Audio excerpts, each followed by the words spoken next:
taking over from Katarina's excellent introduction.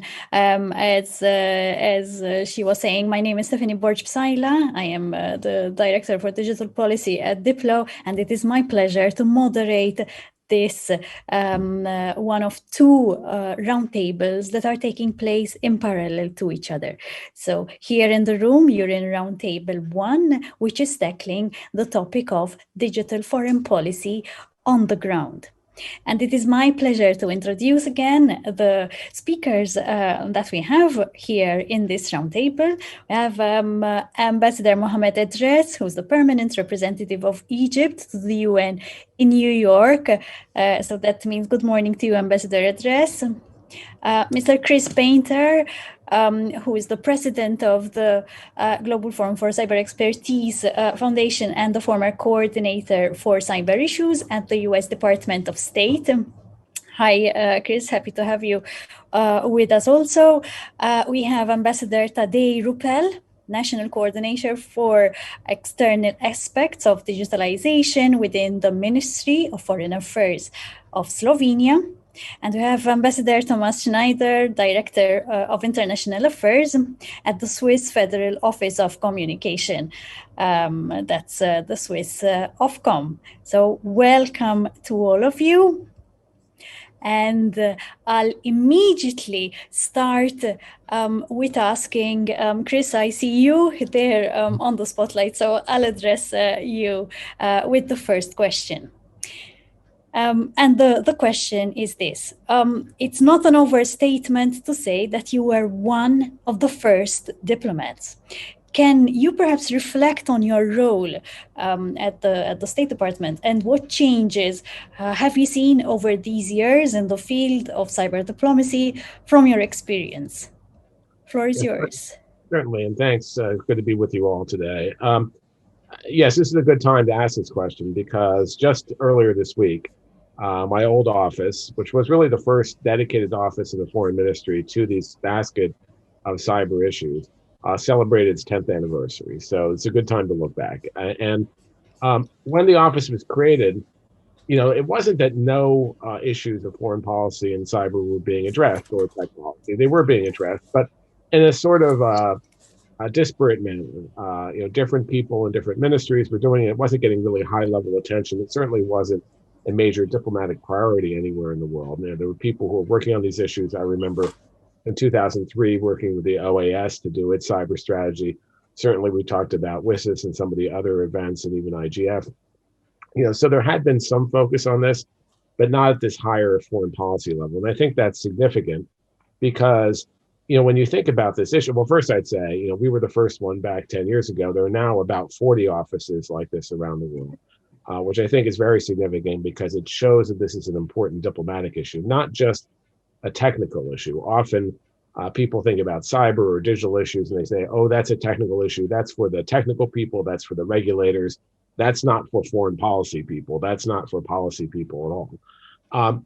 And that's unfortunate because, you know, now we have, as I said, 40 around the world, including all of the people on our parallel panel, Toby and others from Australia, from the Netherlands, and others are all, you know, relatively since that time. Australia's, I think, created theirs about 5 years ago now, and more countries are. And what that shows, and what the reality is that these digital issues are really core issues. They're not technical issues. Yes, they are technical issues, but just like you don't need to be a nuclear scientist to understand the importance of nuclear policy, you don't need to be a coder to understand the important issues around cyber policy. And it really is a core issue of our national security everywhere in the world, core issue of our economic policy, core issue of human rights policy, and ultimately a core issue of foreign policy. And I think the more we recognize that, the more we can have discussion of these really important issues that we're dealing with. And that overall, to me, is the trying to achieve, maintaining and achieving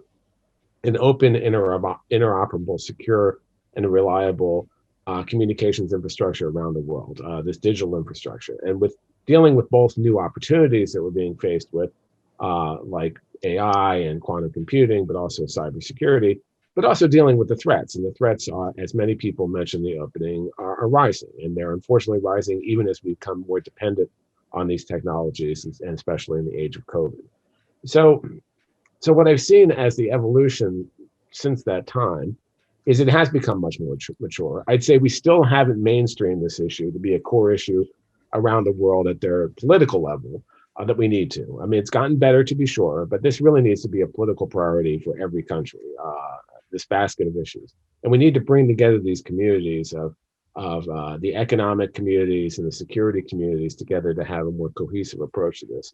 When I think about these issues, they're also cross-cutting. They are not just cybersecurity issues as we think of those. They're international security issues like shaping the environment, what norms should be in place, how international law applies, preventing conflict. They're cybersecurity issues, making sure we have good cybersecurity around the world and cooperation, and we have the structures in place and national strategies, et cetera. They are cybercrime issues, how we fight cybercrime. But there are also human rights online issues, and there are also internet governance issues and some of the economic issues. And the reason you have to look at all of those together, or at least have a good coordination on that, is that each of these issues are not silos. They are cross-dependent. When countries try to impose state-run internets, they're doing that at the expense of human rights. They're doing that sometimes at the expense of security. So you have to look at all this together, and that's critically important. And just like in other diplomatic field, we've seen lots of activity here in virtually every forum, whether it's the UN group of governmental experts or this new UN open-ended working group, or in every regional forum, whether it's the Organization for American States or ASEAN or the EU or anything you can think of, these issues, or in Africa, the African Union, these issues are being debated and becoming paramount. And one of the key issues now is, as we're seeing all these threats to cyberspace, how do we react to that? How do we make sure we prevent those threats? But also, how can we work collectively with other countries to react to them, to make sure that there's accountability, to make sure there's an understanding of what the rules of the road are? This is a very difficult issue, and it will continue. And I think part and parcel of that, and really underlying all that, in my view, is the need for capacity building. And you heard this from a couple of the speakers in our opening. But as I said, this is still not a mainstream issue. There are lots of countries who don't have the capacity either to protect themselves or to cooperate in cybersecurity or cybercrime, or to even engage in these diplomatic discussions. And so it's critically important we do that. I'll end my remarks just talking about my new organization, not so new anymore, but it's 5 years old, the Global Forum on Cyber Expertise, who is dedicated to this idea of global capacity building, of working with countries, particularly with a lot of projects in Africa now, to try to make sure they have the capabilities in incident response, in cybersecurity, and cybercrime, but also in the diplomatic area to be able to go into these negotiations and work. And we work with other organizations, including the DiploFoundation, which is our partner. So that's very important. And I think as we think of capacity building, that's a foundational element to all the other things we're trying to achieve in cyberspace. But I'll end just saying this is an incredibly important area. Diplomacy is one of the key tools we need to shape the cyber environment so we can have both economic expansion and growth and social expansion and growth, but we can also respond to the growing threats we see, whether they be posed by nation states, criminal groups, or other things that we haven't foreseen, and also embrace new technologies. So there I'll stop, but I'm looking forward to questions. Perfect. Thanks so much, Chris.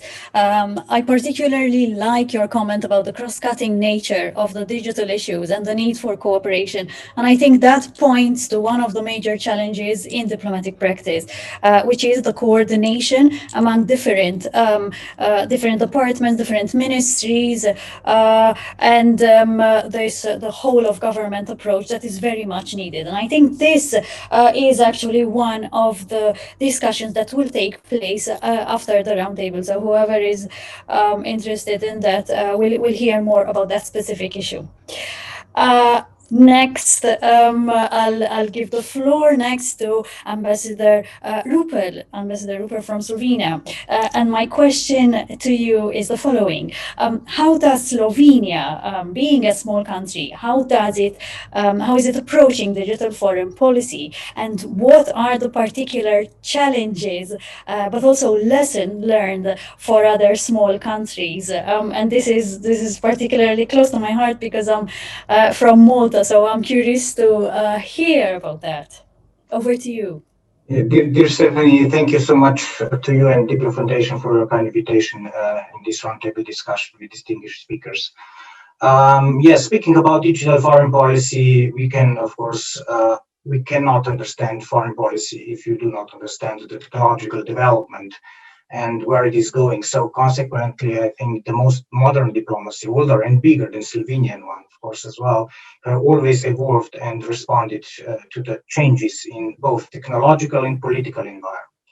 So we can all agree that technology has always been a game changer, but the challenges we are facing today are more complex from the perspective of increased digitalization and therefore increased interconnectivity, interdependence, change to geopolitical realities and global antagonism. So the implications of digital to foreign policy can be seen from cyber-related discussions in UN, technical standards in ITU, 5G discussions, supply chain, robust, safe digital technologies, and protections of data ecosystems, etc. But of course, technologies are advancing fast, and the governments are traditionally slow to adopt. In terms of large organizations, we are talking about large organizations with firmly established working routines, and it's fair to assume that the processes of adapting is a complex one. So, however, digital foreign policy has been developing fast and found its place in international relations.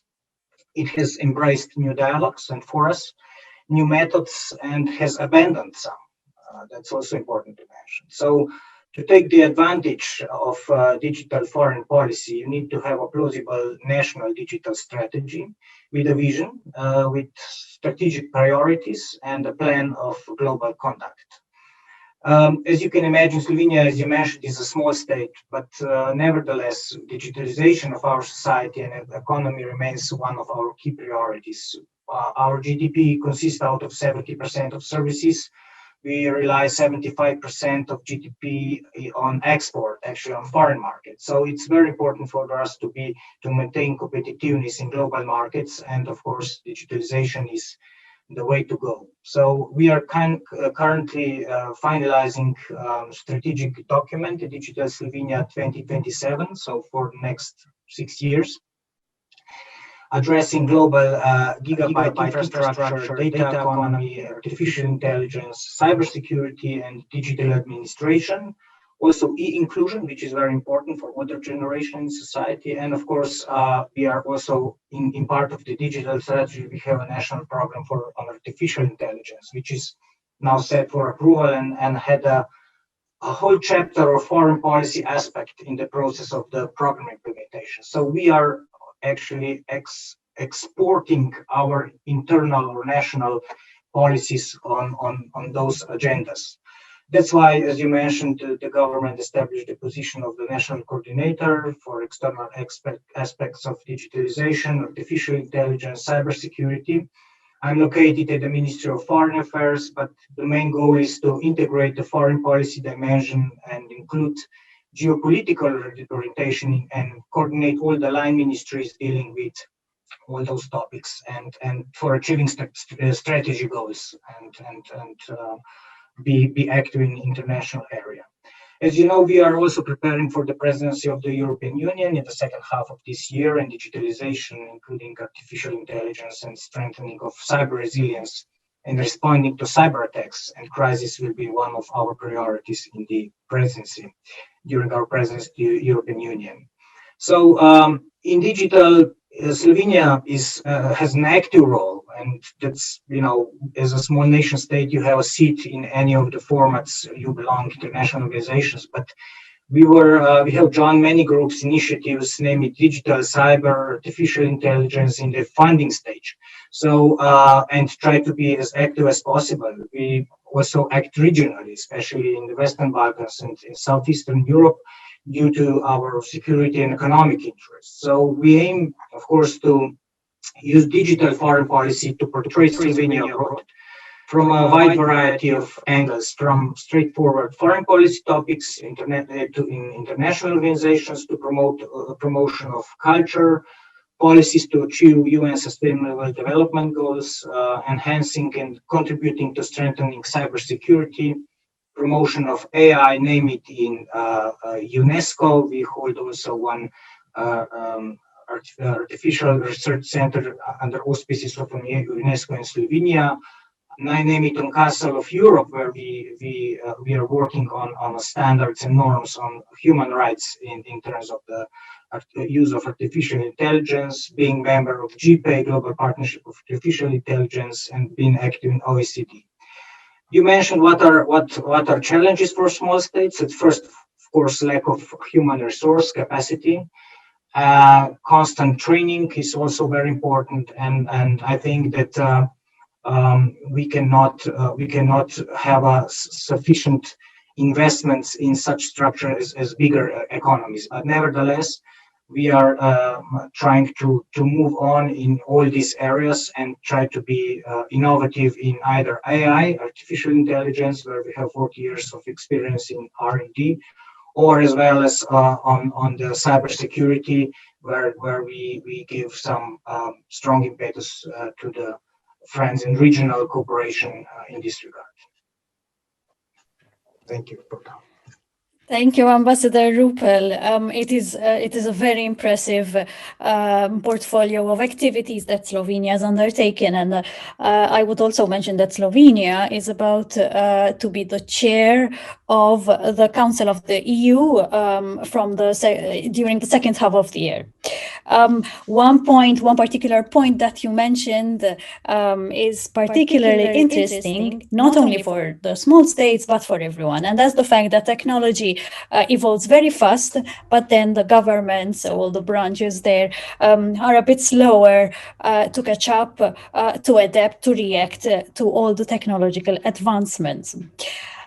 So thank you once again, and I'll now give the floor to Ambassador Edris.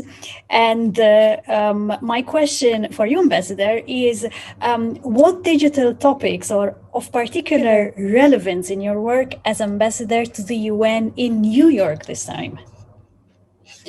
The floor is yours. Thank you very much, Stephanie, and for you, thank you to Katarina, and honor to have with us Federal Counselor and Secretary General of the ITU, and thank you to the DiploFoundation, and my greetings to all my fellow colleagues in this round table and all participants in this important event. And thank you really for giving me the chance to explore with you this new world and these new frontiers, because I think really what COVID-19 did, that it pushed our life from reality to virtuality, but at the same time, it pulled some virtual threats and some virtual modes of life to be our reality and becoming our daily life. So there is two-way traffic happening here with COVID-19, and of course, the impact of digital transformation of every aspect of life has been visible in recent years. It's not new, but perhaps the COVID-19 pandemic made this impact extra visible, as we realized how dependent the world has become on information and communication technology. And of course, this raises the issues of equitable access and effective governance. As the case for all technological transformation, the digital evolution has its merits and side effects, and it offers unprecedented opportunities in all fields, including diplomacy and international relations, which is our field of work here in the UN in New York. And during COVID-19 pandemic, thanks to digital technologies, we found ourselves utilizing means and tools that were never envisaged to conduct business in the diplomatic field. So we're doing what we didn't think of doing, and maybe we are not doing things which we used to be doing, and maybe what we should be doing. And let me talk here about this notion of digital ambassadors. I think these opportunities also impose several challenges, because by definition and historical practice, the conduct of successful and effective diplomacy heavily relies on personalities and the personal relations between diplomats and delegations.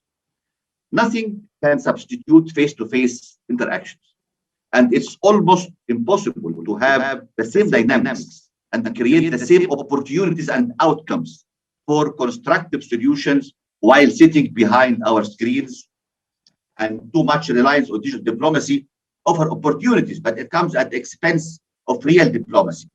And I recall seeing, for example, some students on the TV demonstrating and saying that, raising banners, screen is not school.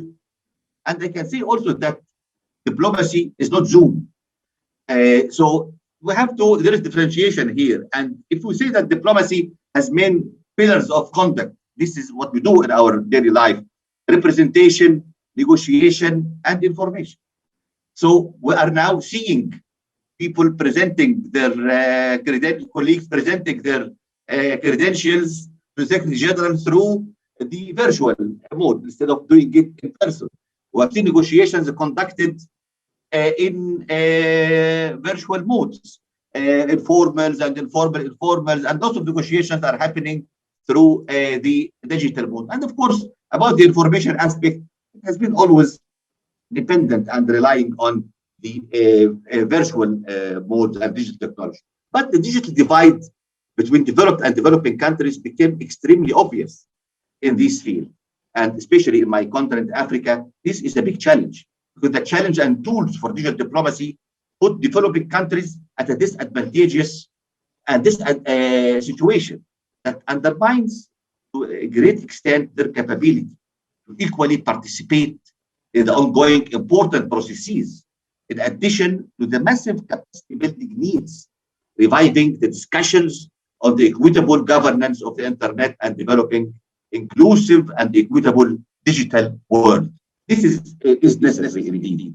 So where access is doable, it helps. But of course, it happens quite a lot in our daily conduct that we find that technological failures happen and that the process is disrupted or interrupted.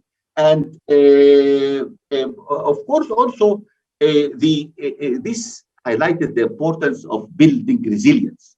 And resilience, as it is needed in the health systems, which was exposed by the COVID-19, also the same happened for the digital platforms, because most of the of our conduct in diplomacy was not geared or prepared or expecting that we are going to be heavily dependent for a long time on a virtual mode as we are doing now. And information and communication technologies are cross-cutting in nature, as many colleagues mentioned.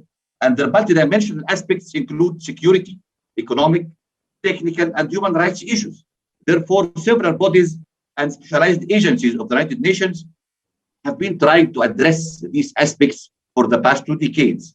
And progress on establishing effective and equitable rules is still in its early stages, as opposed to the rapid growth in the technological aspect themselves. So technologies are moving quickly, and the rules and the governance is lagging behind. And this raises also lots of questions about virtual democracy and the virtual autocracy and encroaching on privacy. A lot of challenges and intellectual questions could be raised here. And in this year, to address the world, the Secretary General of the United Nations referred to, and I quote, the dark side of the digital world as one of the main international threats. The dangers of the risks associated with possible malicious uses of ICTs are becoming increasingly recognized at the international level, especially considering the lack of clear binding rules to regulate state or group or individual behavior in this domain. There is a growing international consensus that ICTs are too important to be left without an international regime that regulates their use by states, mitigate their threats to international peace and security, and reduces their use as weapons instead of reaping and sustaining their evident benefit to humanity.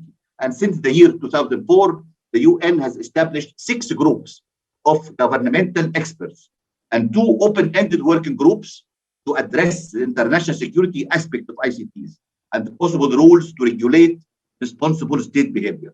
The purpose of these endeavors was mainly focused on identifying threats and what can be done to address them given the unique attributes of the ICT environment. And to conclude, I say that in my view, these efforts have managed to achieve relative gradual progress. The most significant outcome was the recognition of the existing and potential threats, structuring the discourse, and agreeing by consensus in the year 2015 on 11 initial voluntary non-binding recommendations on norms and rules for state behavior. And the current open-ended working group under the able leadership of Ambassador Lauber of Switzerland has proven to be an extremely useful and inclusive platform, and it witnessed the launch of many novel and creative ideas in addition to raising awareness and bringing about some common understandings on several issues. In itself, it served as a confidence-building exercise, and here the confidence building and the trust is something very important in diplomacy and in the work in the UN, and definitely this trust and confidence building depend also in personal interaction, which could not be equally achieved when you are interacting through virtual modes. I will stop here, Stephanie, and I thank you very much. Thank you very much, Ambassador Idris. And the point that you mentioned about Zoom diplomacy, I think it resonated quite a bit with our colleagues here in the chat, because I am seeing a lot of comments on that, whether the digital format can replace the face-to-face, whether we're moving towards the more and more of hybrid formats. But I'll stop there because then I'll give the floor to my colleague Vladimir after the next intervention for a summary of all these comments. Ambassador, you made a very important point regarding COVID-19, in that it made us realize how dependent we are on technology. And a step further would be also to see how broad the digital divide really is. And perhaps this year, and this thought also ties in with what we're seeing regarding the emergence of digital foreign policy. Perhaps this year we might have the momentum that is required for more policies to be developed, and hopefully for better strategies to address this digital divide. In the current COVID situation, perhaps Zoom diplomacy there might also play an important role. So thank you once again, Ambassador. We now have Ambassador Thomas Schneider from the Swiss Ofcom. And Ambassador, my question for you is the following. As the previous panelists have mentioned, there are so many digital topics that are now becoming quite prominent. Also, the fact that there is no sector, no topic that is not impacted. So how do we deal with the fact that everything seems to become digital now? The floor is yours. Thank you, Stephanie. Can you hear me? Hello, everybody. And I try to be short so that there are at least a few minutes left for interactive discussion. I basically have 2 points to make. The first one is on issues, and the second one is on people. With regard to issues, as you say, everything is now connected to everything. There's no coincidence that the UN Secretary General's high-level panel on digital cooperation the report had the title Age of Interdependence. And with COVID-19, we also see it. You can't isolate health issues from economic issues, from rights issues, and so on. So everything has a digital component. So everything should be basically part of a digital strategy, of a digital foreign policy strategy, but digital also needs to be part of every strategy in return. So the important thing is that all these strategies are coherent. We work less and less, silo approaches work less and less. This is not revolutionary, but I think we are at a level that we can't ignore this anymore. So what in Switzerland, if we take our example, we have foreign policy strategies, 4-year strategies. We have economic policy strategies. We have human rights strategies. For about 7 years now, we have something that is called Digital Switzerland Strategy. We have funny things like a strategy on how to deal with domain names. We are discussing now whether we need a strategy. We have critical internet resources strategies and things like that. We now discuss whether we need a strategy for standardization policy, because it's also something that's getting, so we have hundreds and hundreds of strategies. And if they contradict each other, then things won't work. So this is a fundamental thing. So in the first Digital Switzerland strategy, we had some lines about international commitment. In the foreign policy, we had some lines about digital. Now this is getting more and more growing together. It's getting identical. So you try to follow up one on the other strategy and try not to contradict each other. So this is a fundamental thing. We will still continue to work in silos, but we have to be connected. Otherwise, we will go in different directions, and that makes no sense. And we don't have the resources and the time for that. The people part of this is basically the logic of it. We used to work in silos within governments. We used to work in silos between stakeholder groups and so on and so forth. And this doesn't work anymore. The whole of government approach has already been mentioned. I think this is one of the key issues.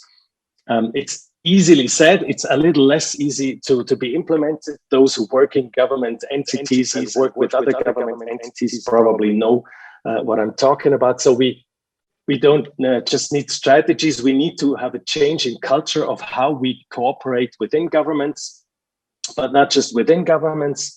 Since the World Summit on the Information Society, we know that we all signed up to a multi-stakeholder approach in the sense that none of the stakeholder groups can solve all our problems alone. So we need to work together. We are now discussing for 15 years on how this work is supposed to be organized. But I think we all agree that we need to work together with all stakeholders. The key is there to redefine and get a shared understanding of the respective roles and responsibilities of all stakeholders and how they develop. And we are convinced that we do not just need new ways of cooperation between the same stakeholder borders, but in the end, and this brings me to the IGF Plus and the roadmap of the UN Secretary General on digital cooperation, we need to invent new models, not just for cooperation, but also in the end for rulemaking, because we need to have rules in a globalized digital space. We need to have rules. They should be based on a shared understanding. And these rules should be made in an inclusive way, in a participatory way, in a traceable, understandable, and accountable way. And no one should be left behind. So all voices should be heard. And less we can only rely on traditional political, based on national borders, through elections type of representational schemes. We need to find new ways of representation. Maybe across the stakeholder lines is one additional element that will help us to develop not just a new model for cooperation, but also a new model for rulemaking, for regulation, for co-regulation.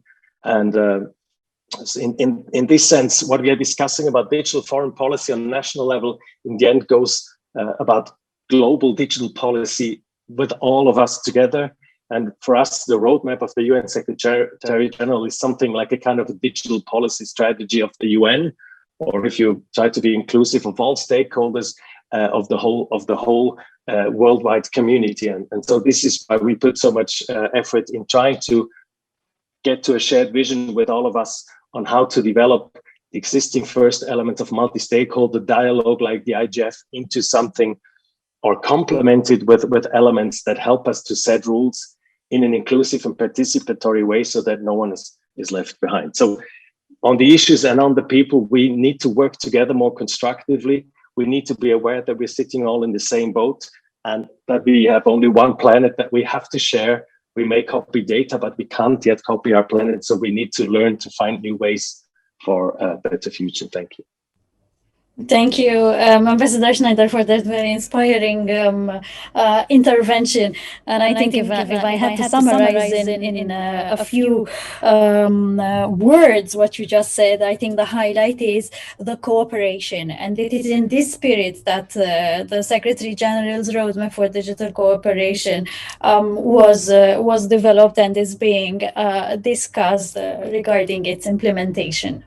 So thank you once again, Ambassador.